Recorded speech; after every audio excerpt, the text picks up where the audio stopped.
অবশেষে উদ্ধার হলো উখিয়ার অপহৃত লক্ষ্মী চাকমা। রবিবার টেকনাফের নীলা থেকে উখিয়া থানা পুলিশ র্যাব এর সদস্যরা অপহরণের শিকার কিশোরী ও এই ঘটনায় জড়িত আব্দুল্লাহ বাপ্পিকে গ্রেপ্তার করা হয় বলে জানান উখিয়া থানা পুলিশ। উখিয়া থানার ভারপ্রাপ্ত কর্মকর্তা নূর আহমেদ জানান, রবিবার টেকনাফের নীলা থেকে ওই কিশোরীকে উদ্ধার করে আটক আসামি এবং কিশোরীকে আদালতে পাঠানো হয়। কোর্টে পাঠাইছি, আসামি সহ কোর্টে পাঠাইছি। সর্বশেষ আপডেটটা আমি এখন আর জানি না, সকালে কোর্টে পাঠাইছি আমরা। কোন জায়গা থেকে উদ্ধার হয়েছে মেয়েটা? এটা একটা নীলা থেকে র্যাবের সহযোগিতা নিয়ে আমরা সব উদ্ধার করছি যৌথভাবে। আসামি একজনই, যে মূল আসামি যে মেয়েকে নিয়ে গেছে বলতেছে, ওই ছেলেটারে আর মেয়েটাকে আমরা অ্যারেস্ট করছি। এর আগে গত 19 জানুয়ারি পালংকারী ইউনিয়নের 6 নং ওয়ার্ডের তেনকুলা থেকে 5 থেকে 6 জন যুবক তাকে অপহরণ করে নিয়ে যায়। এরপর তার পরিবারের বিভিন্ন সদস্যরা বিভিন্ন জায়গায় খোঁজাখুঁজির পর না পেয়ে উখিয়া থানায় অভিযোগ দায়ের করেন।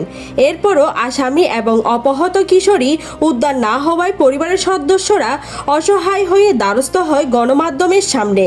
রবিবারে উদ্ধার হয় কিশোরী, গ্রেপ্তার করা হয় এই মামলার প্রধান আসামিকে। এ মামলায় আসামি করা হয় পালংকারী ইউনিয়নের 6 নং ওয়ার্ডের ইউপি সদস্য কামাল উদ্দিনকে।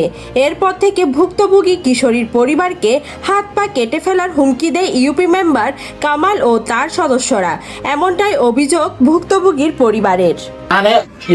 কামাল মেম্বরে তারে যখন মামলা দিই তারে আরে খাড়ি ফেলাইতো সাত ট্যাং খাড়ি ফেলাইতো থানা উড়ে 2 তলা উড়ে যখন আই নলো যখন কত আর মামলা তুলি ফেলা নলে খাড়ি ফেলাই নলে ট্যাং খাড়ি ফেলাই ফেতুরে দে আর তো গরো গেলে আর তো সুগো পানি নফুরা এবার তো নিলে মানুষের কথা বাড়ি দে গরো গেলে আই গরো নুড়ি সারাদিন সারা রাত এনে বই থাকি দে নিরিমির মাইচ ঘরে ঘরে আর তো শুধু একগো মাইয়া।